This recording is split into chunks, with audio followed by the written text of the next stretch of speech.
If you could only eat one food every day for the rest of your life, you would probably get so tired of it that it would become a fate worse than death. So let's ask a different question. If you could only eat food from one specific country for the rest of your life, what country would you choose? There's all sorts of edge cases here that, you can decide to answer your own way. Like, is pizza American or Italian? Is like chicken tikka masala Indian or British? But yeah, you can figure out your own answers to that. What country would you choose? There are a lot of interesting national cuisines in the world. I personally, I think I would choose either Chinese or American, but both of those kind of feel like cop-outs, kind of feel like cheating, because those are both just incredibly huge, diverse countries that have lots of different cultural food traditions, so I'd basically be selecting, just very large categories of food there. But there's one national cuisine that I would put pretty high on my list that I doubt would rank high on a lot of other people's lists. British food. The food that everyone says is the worst in the world. To which I say, how can you knock this? I'm here at a pub in Edinburgh, about to tuck into a sumptuous full breakfast of bacon and eggs and baked beans and black pudding and a scone and cream tea and a shoggoth. This is Mrs. Sluds. I introduced her in the last episode, but I actually, as of recording this, I haven't recorded that one yet. She is still covered in shrink wrap because I just got her a few days ago from a fan in London, and yeah, I will unwrap her when I get back to Oregon and film the giant squid episode. It's literally not a box, it's shrink wrap. Suit yourself. But okay, if it's not that bad, and it really is not that bad, good hearty stuff, why does everyone knock British? Why is it a joke? Why is it a near universal butt of jokes? Well, there's an interesting story behind that. It involves culture, colonialism, and the world's soupiest mystery. I'm your host, Tor Parsons. This is my co-host, Sluds the Shoggoth, and welcome to Tor's Cabinet of Curiosities.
Boy, I do love watching these public domain cartoons. Aren't they delightful? Say, do you have a VPN? What's a VPN? It's the service that keeps your internet browsing private. You can shield yourself from hackers and data brokers. You can set your IP address to come from a different country so that you can get around restrictions your country has put on the free internet. Or just watch a fun show that isn't on your country's Netflix. Yeah, no, I don't have one of those. Well, you really should, because I have taken over your sad little laptop. All your data is mine. And it'll happen to you too, viewer. Yeah, you really need a VPN. Good thing that right now you can get one for next to nothing from Private Internet Access, PIA.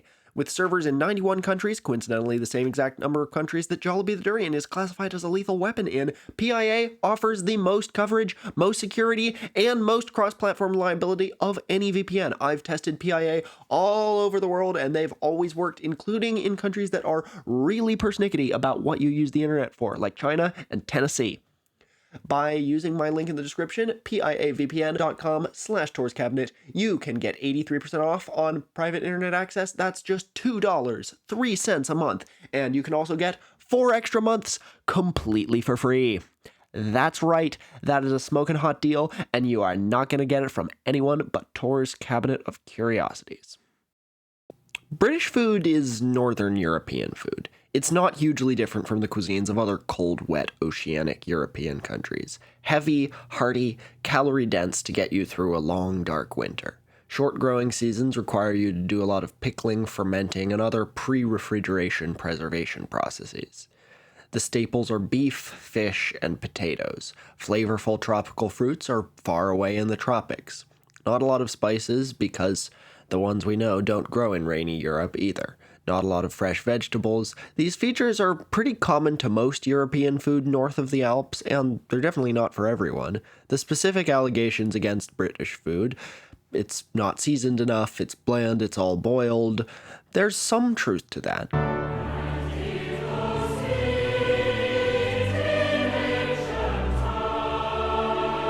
But everything you can say about British food, you can equally say about German or Russian food, and in my experience, people like those. You mention those to the average American, and I think the response would be, yeah, it's good, straightforward stuff. You can't go wrong with meat and potatoes, and you kinda can't.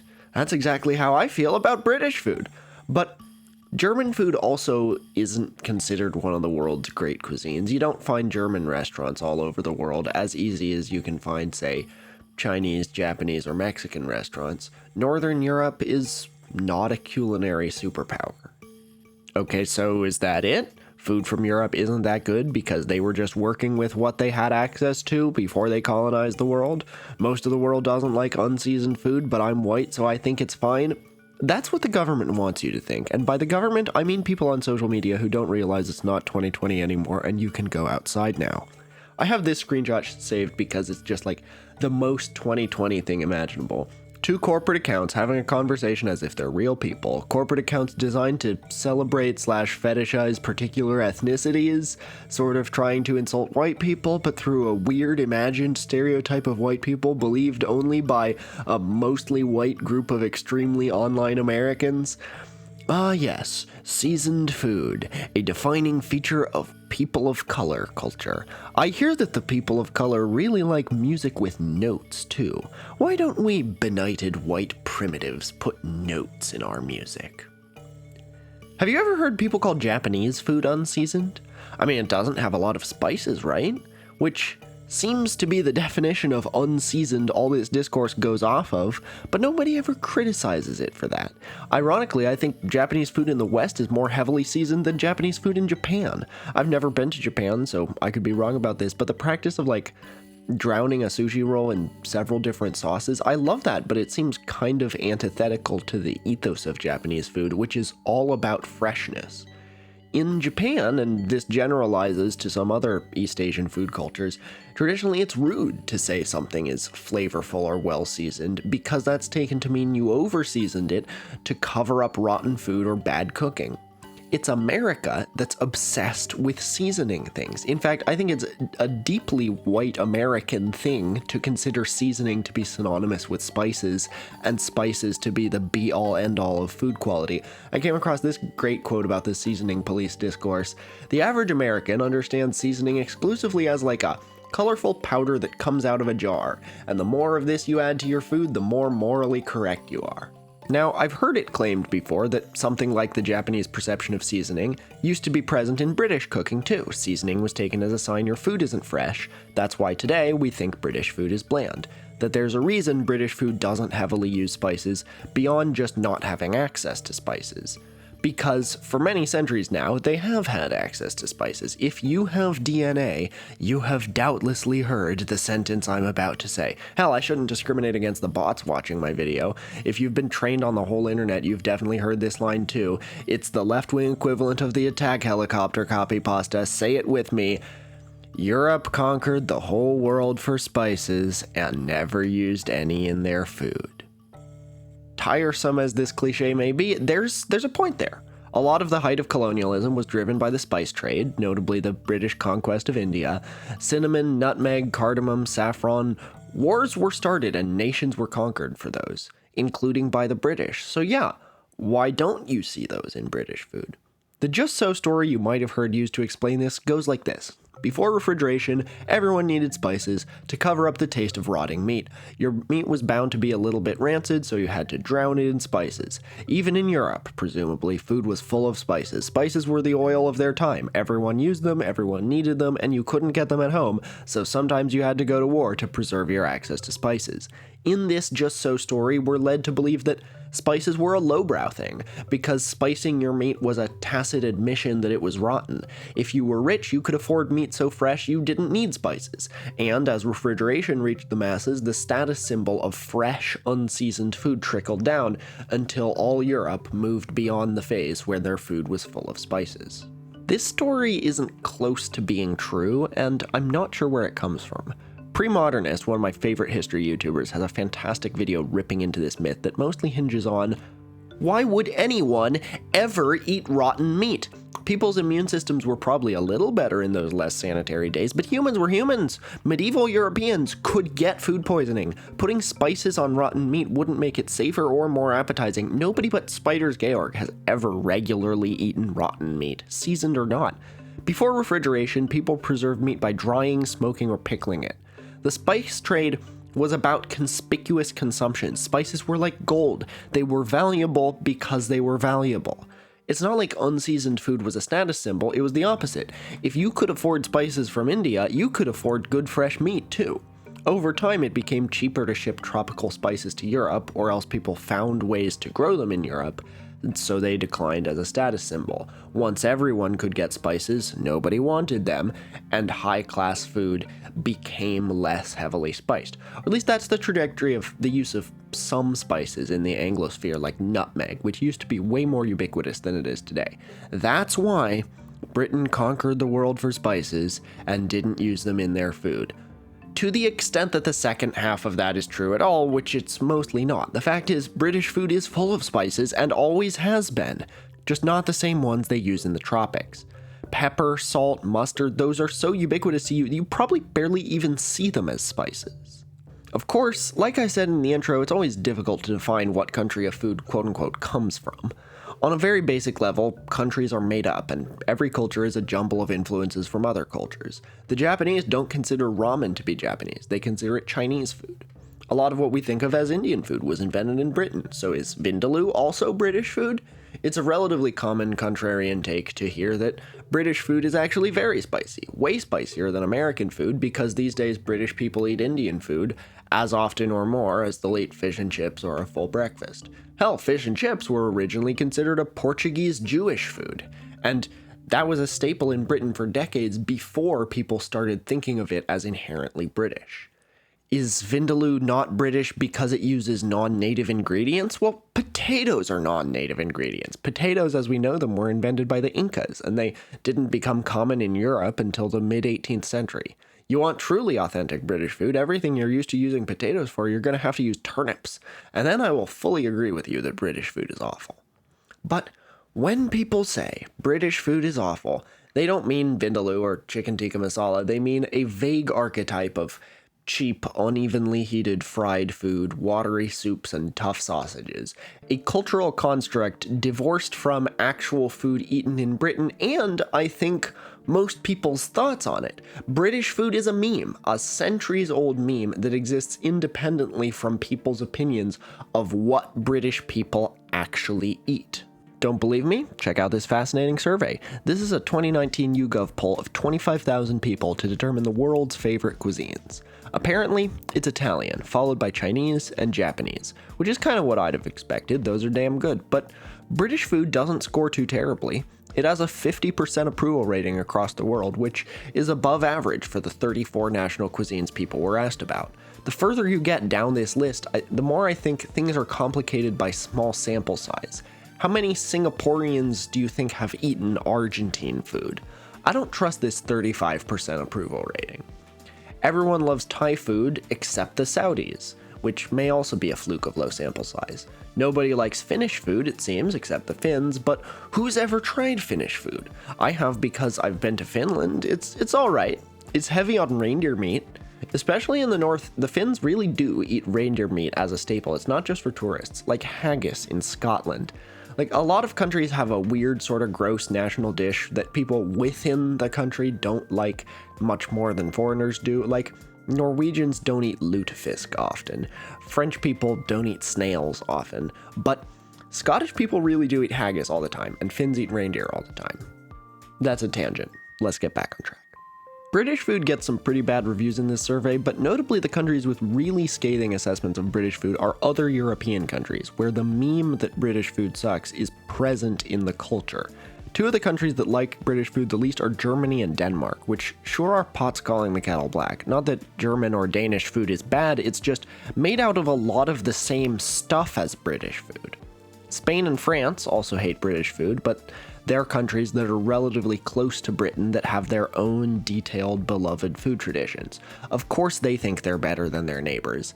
And then the country least likely to enjoy British food, it seems, is Japan, although in general, the Japanese people polled in this survey didn't seem to like most foreign foods. And anecdotally, try going around asking people if they like fish and chips, or shepherd's pie, or beef Wellington, or a full English breakfast. Unless most people you know are vegans, I think they'll say they do.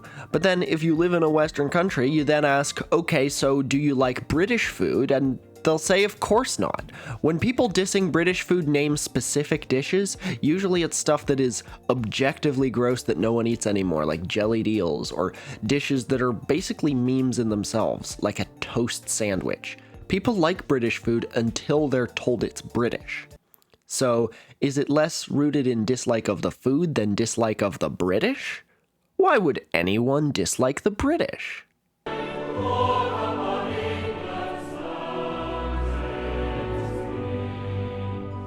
There's a factoid I heard a long time ago, sort of in the same genre as the conquered the world for spices quip, that the most widely commemorated national holiday in the world is Independence from Britain Day. This could sort of be true, I think, if you cherry pick the data the right way. You go off, like, celebrated by the most people rather than celebrated by the most countries, because 5 of the world's 10 most populous countries did once become independent from Britain. You classify all holidays that celebrate something similar as the same holiday regardless of when they fall, because the US, Nigeria, and India, Pakistan, Bangladesh all became independent from Britain at very different times and celebrate their independence at different times of year.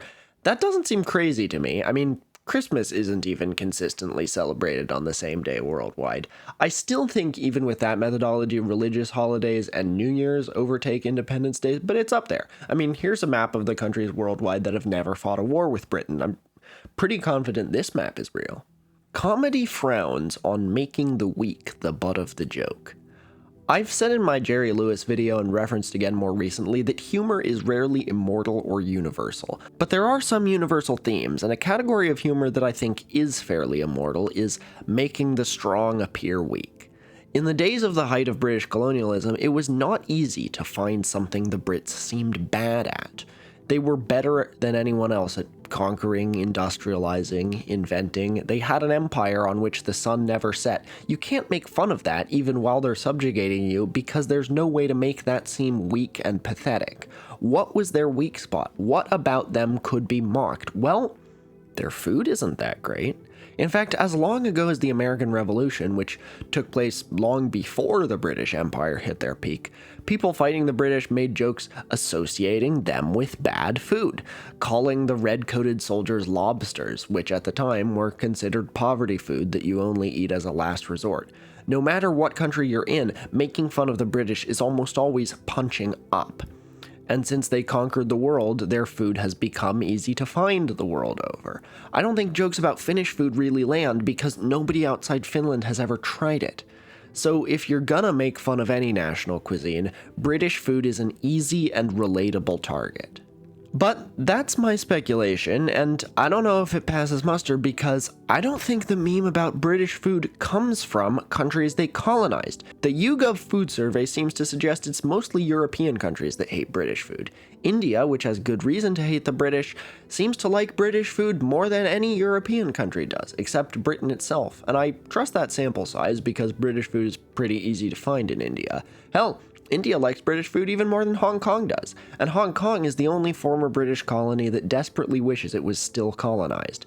There are a few other cases of that. Vietnam has a millennia-old rivalry with China that's deeply ingrained in their culture, enough that the two Western powers Vietnam won brutal wars with in the 20th century, France and America, are now seen favorably by most Vietnamese, since at least they're not China. Ho Chi Minh, who devoted his whole life to freeing Vietnam from the French, came to believe, even as he was still fighting the French, that if an independent Vietnam came to be dominated by their old enemy China, being a French colony was at least better than that. He once said, "I prefer to sniff French shit for 5 years than eat Chinese shit for the rest of my life." And today, according to the Pew Research Center, 78% of Vietnamese now have a favorable view of America, one of the highest approval ratings of the US in the world. They were being napalmed by Americans in living memory, but at least the Americans are not China. There's a reason I went off on this particular tangent. Countries have rivalries with their neighbors. Always have, always will. They'll have wars and they'll have alliances with countries on the other side of the world, but it's not common for those to get permanently ingrained in their country's culture the way regional rivalries do. America burned our cities and jungles to the ground was one thing that happened once in Vietnamese history, whereas we are not China and anyone who's an enemy of China is our friend is a central part of Vietnamese cultural identity. As we've seen, the meme of hating British food mostly comes from Europe. But let's get more specific than that.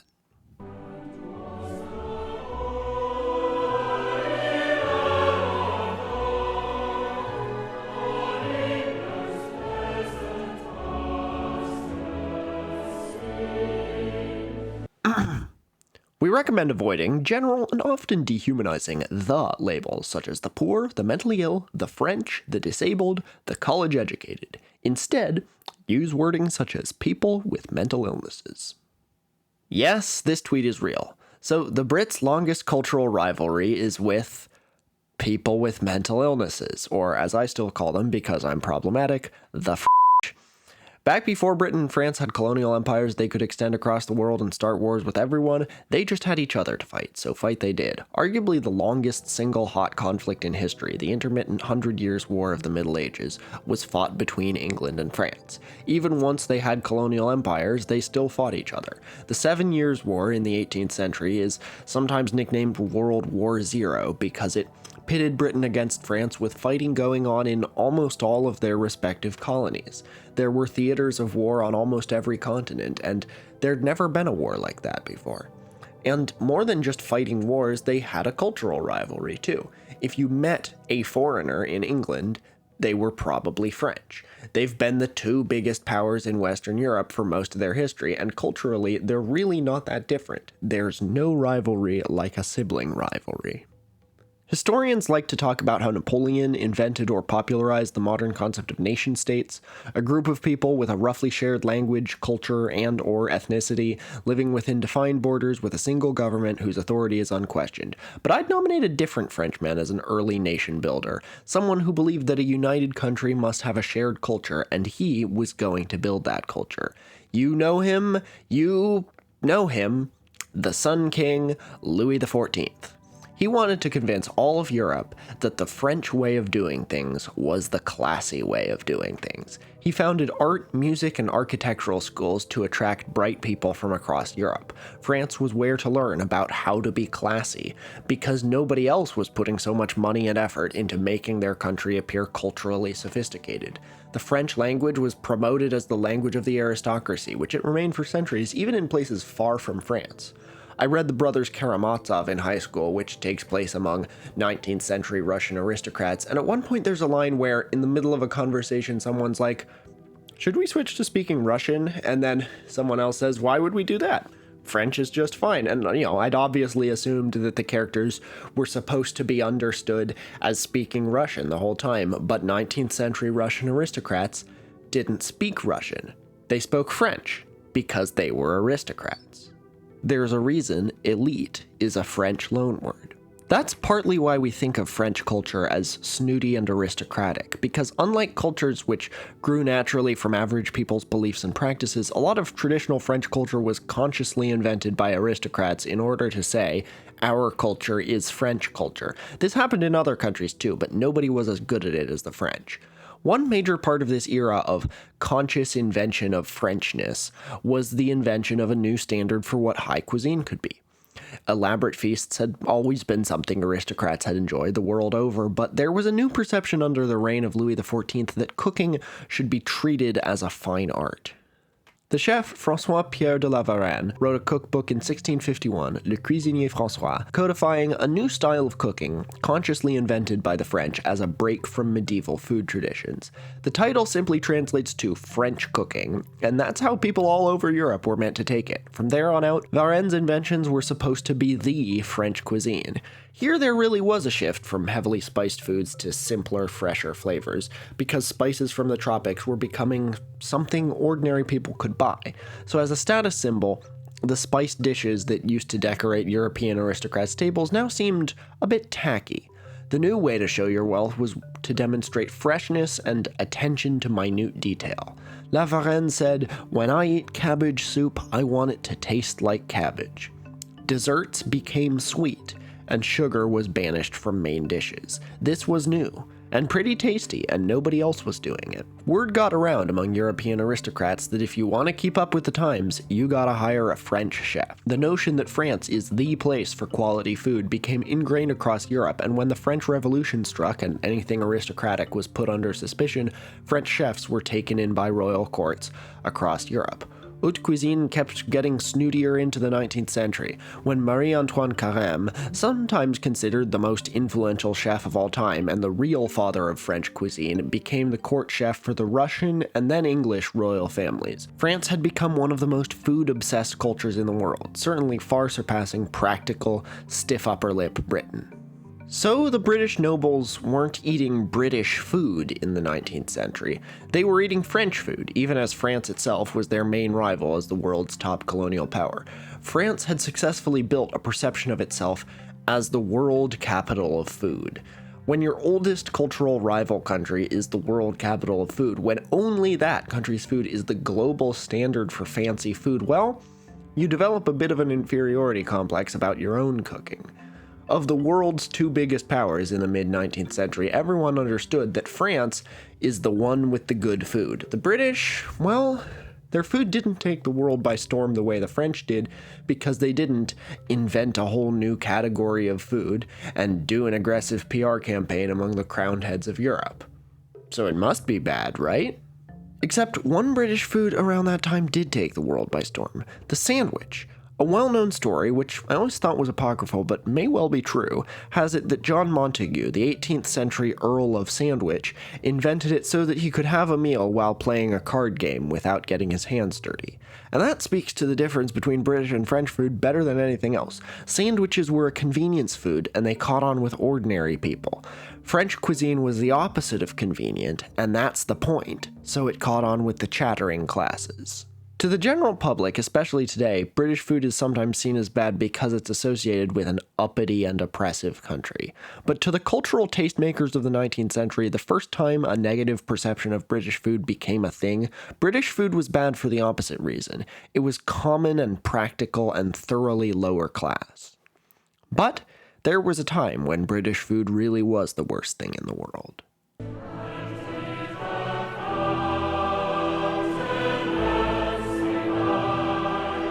Churchill is dead, my brother. The planes are no longer overhead. You don't have to eat like this. Britain is an island, which is its greatest natural strength and weakness. It made them good at seafaring, which is how they conquered the world. It kept them from being invaded by the Nazis, but it made it really easy to cut off supply chains in wartime. During World War II, Britain had the harshest and longest-lasting rationing program of any major country fighting the war. They imported most of their food before the war. They had plenty of colonies where things grew better than on their rainy island. But with German submarines encircling British waters, they had to make do with what they could grow at home. 3 scientists at Cambridge University were tasked with developing a limited diet, consisting of only foods sourced from Great Britain itself that could keep the population going. They reported that the people who had tested their experimental diet had only one negative complication: an increase in flatulence. And you'd fart too if you had to eat like they did. The British diet came to consist of root vegetables, beans, and canned meat. In the previous episode, I briefly talked about waken, whale meat bacon, which was one of the few meats that was unrationed. Still, nobody bought it. Bananas had been commonplace in the UK since about 1900. By 1942, many British children believed bananas were a magical fictional food from stories. There were strict regulations on when farmers could slaughter their animals. If an animal got injured in an accident, they were allowed to kill and butcher it to put it out of its misery, but they had to report that to the government. Coincidentally, many cows and pigs happened to fall down holes close to farmers' birthdays. Rationing didn't end when the war ended. In fact, for some foods, it got even worse. Food could enter Britain again, but now all of Europe was starving. There were only so many resources to go around, and to add insult to injury, the late 1940s saw vicious snowstorms across Europe, wiping out harvests that had only started to recover. America, the only major country not totally devastated by the war, and the source of half the world's GDP by war's end, something that had never happened before and may never happen again in world history, they prioritized funding continental Europe's recovery. Britain was less hard hit in the grand scheme of things, so they had to keep their belts tight for a little while longer. It took a full 9 years after the end of World War II for rationing to be fully abolished. By then, there were teenagers who had never lived in a Britain where food wasn't rationed. Meanwhile, thousands of American troops were stationed in the UK, both during the war and after it, and seeing what the public was eating then most likely was what cemented the idea that British food is awful into the American psyche, even if the rest of Europe was already clowning on British food before rationing. Living like that for so long changes people. By then, the Brits were so used to making do with the bland items they had available, it took a while for variety to come back into their diet. Even by 1970, you could still get a lot of laughs out of the concept of a cafe that serves nothing but Spam, because when Monty Python made that skit, the post-war days of eating cheap American canned meat were still in pretty recent memory. Come to think of it, the Monty Python Spam skit is probably the most famous example of the British food is awful meme in global pop culture. And it's made by the most successful British comedians in the world. That's our final reason. Why does the world joke about British food? Because the British love nothing more than joking about British food.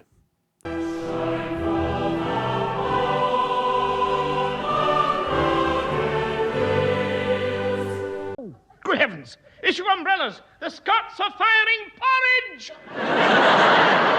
Porridge at tea time? The devils! They're trying to unbalance our diet. Dad, you're right. Not a word to the man. Of course. Very well, then. If the Scots want to make it a war of nutrition, we have an English dish in our armory twice as deficient in calories as porridge. And twice as deadly. Seagoon, you're not going to fire. Yes. Brown Windsor soup. The British sense of humor is based on 2 main things: self-deprecation and complaining. Churchill has a quote along the lines of, "An Englishman is never satisfied unless he is complaining."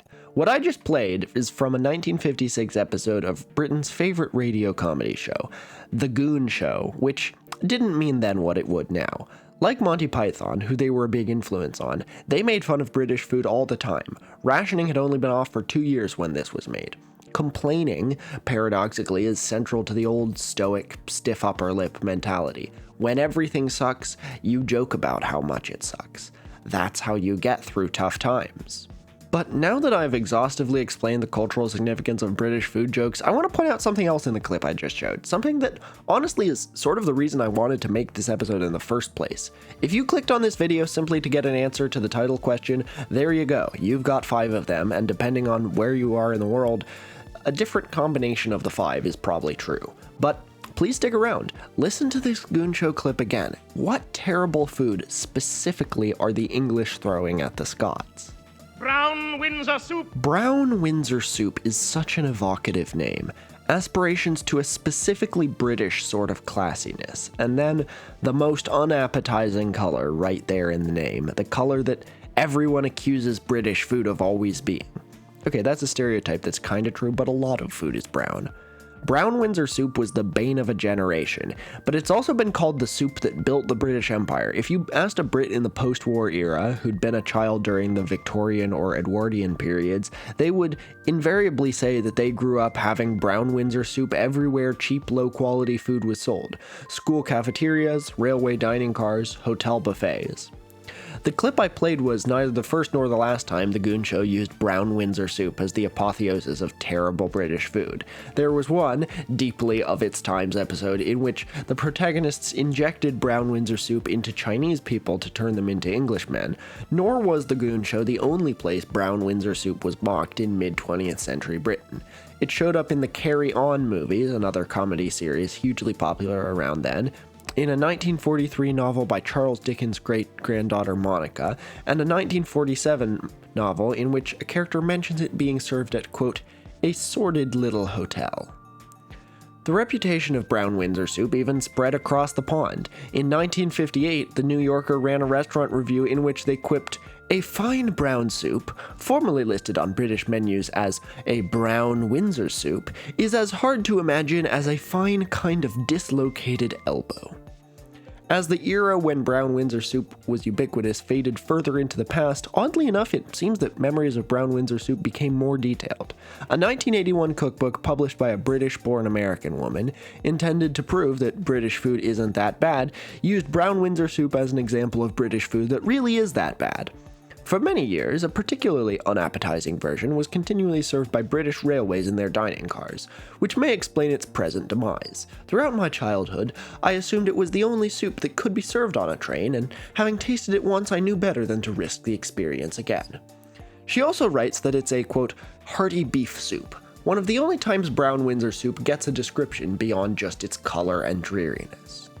You know what I'm about to tell you, right? Hold on to your bowler hats. Yep. You're right.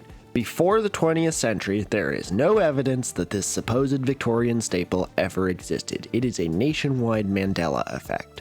The earliest known reference to Brown Windsor soup by that name anyone has been able to unearth is from 1926, in which an ad for a cafe in Portsmouth lists soup, tomato, or Brown Windsor.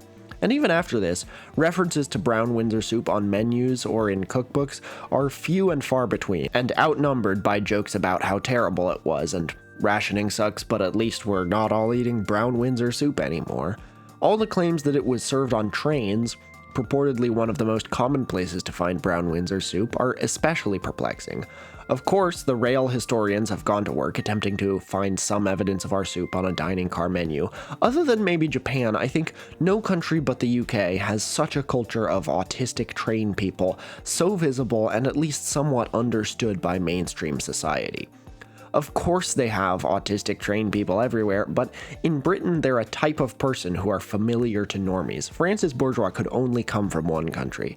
So obviously they have a devoted workforce who can go through records of every surviving dining car and train station restaurant menu in Britain from the 19th and early 20th centuries, and, as you were anticipating, sure enough, not a single reference to Brown Windsor soup, nor anything that could conceivably be misremembered as Brown Windsor soup.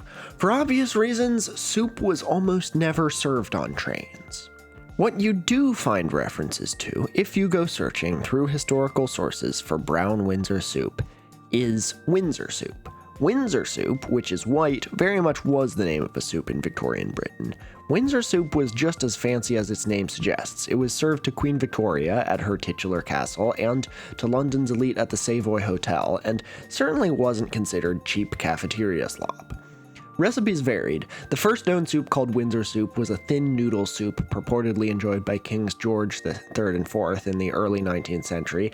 Then an influential 1845 cookbook includes a different, heartier soup called calves' feet soup a la Windsor.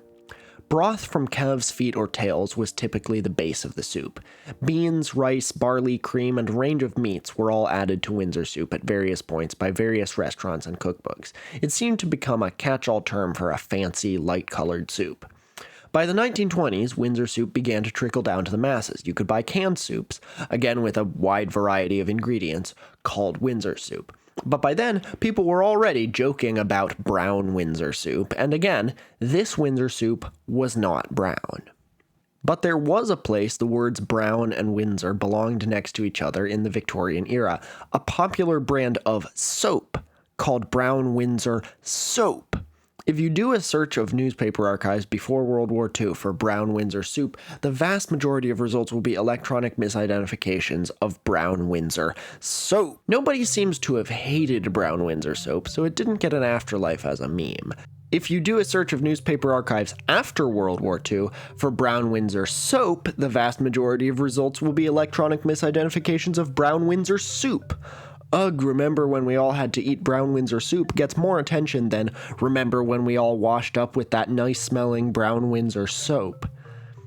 There's a tantalizing line in the otherwise largely forgotten 1962 novel It Was the Nightingale by Henry Williamson, set in the 1920s, that I think is the smoking gun in our mystery. There's this dialogue.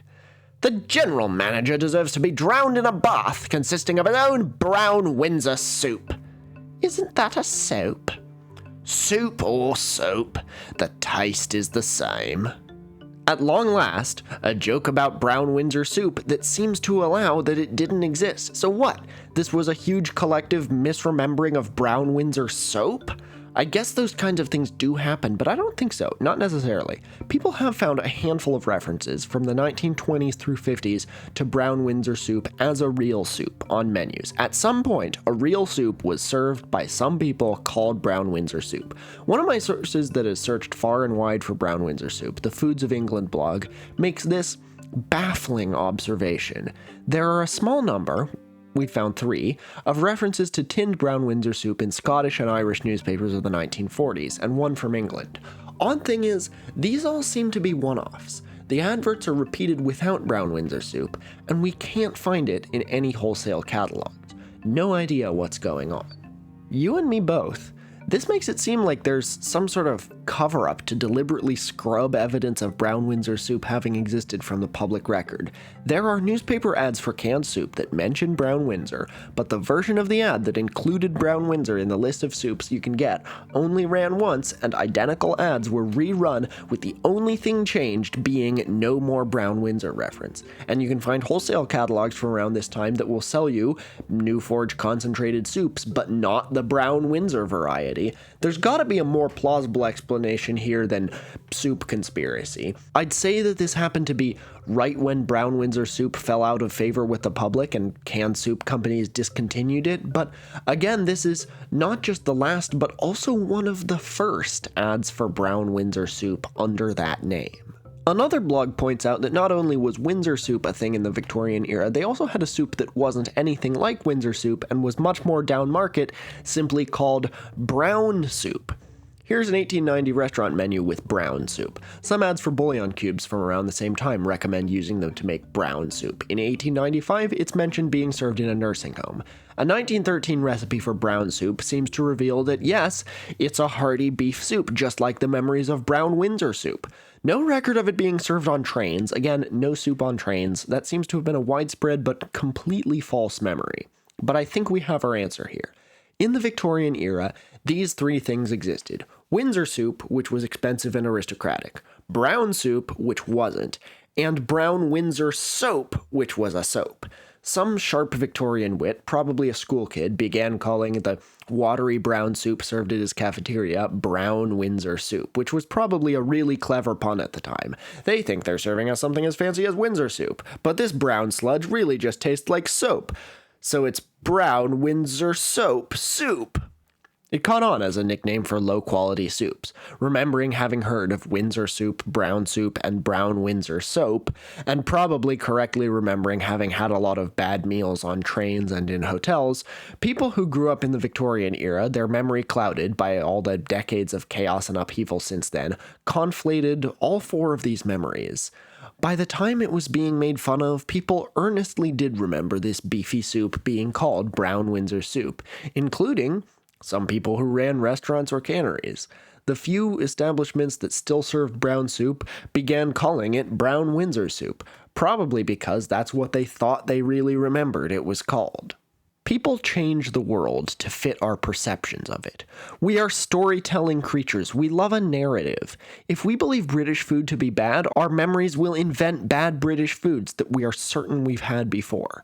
In 2017, Vice journalist Uba Butler, the guy's real name, created a fake restaurant in his London backyard. It was called The Shed at Dulwich. Through fake reviews and fake word of mouth spread by a handful of accomplices, it reached the #1 spot in London on TripAdvisor, having never served a single meal. Butler's phone rang off the hook for reservations. Finally, to prove to TripAdvisor that the restaurant was real, Butler opened the Shed at Dulwich for one night only, setting up tables and chairs in his backyard and taking in 10 people who tried to get reservations. For the food, he served reheated TV dinners, artfully arranged on a plate. And people raved about it. People who came all the way from California to go to this restaurant said it really did deserve to be #1 in London on TripAdvisor. We remember what we want to remember. We perceive what we want to perceive. I still stand by my kind of controversial claim that quote-unquote propaganda is overrated. Your political enemies don't brainwash you. You are immune to their propaganda. You brainwash you. Your memories, your perception of the world around you, that all gets molded to fit the assumptions about the world you've already made. Is British food any worse than anything else you could find in Europe? No. When millions of people say it is, do they earnestly believe that what they've eaten in Britain is unbearable? Yes. And that's okay. At some level, this kind of thing will always happen. Unless you run a British pub, I guess, it's a fairly harmless stereotype. Go get some fish and chips and consider how much the world would love this if they were told it was French.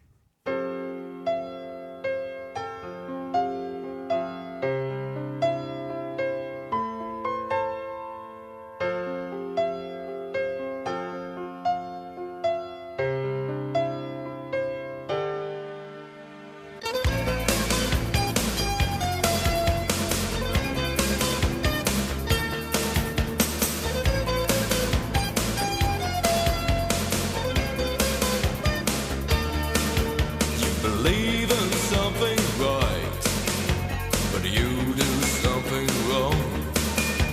A loaded question will break your bones. What puts you on your knees? You paint the walls in red, the color of your heart. But the man in grey will get you now. You've got to hide or take the blame.